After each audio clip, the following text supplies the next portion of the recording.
Ramazan Saklanan abi. Kardeşiniz Hasan Saklanan kardeşim. Abim. Ramazan Saklanan. kardeşiniz Beyrut'ta İstanbul'da sonucu şehit oldu. Evet. Sizin kardeşinizin gidiş hikayesiyle ilgili bilginiz var mıydı? Bilgimiz en son anneme Diyarbakır'a geziye gideceğini söylemişti. Yani diğer hoca arkadaşlarıyla.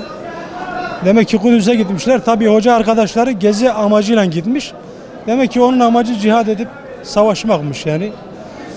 Niyeti buymuş. Yani arkadaşların haberi yok yani bu şeyden. Onlar gezi niyetiyle gitmişler.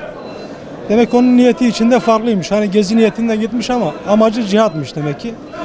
Bundan amacına da ulaştı inşallah Allah'ın izniyle. Allah şehadetini kabul etsin. Duygularım yani şu an ne anlatabilirim ki yani. Bir yandan mutluyum. Bir yandan hüzünlüyüm. Yani ne diyebilirim yani şu an. Allah razı olsun. Allah razı olsun.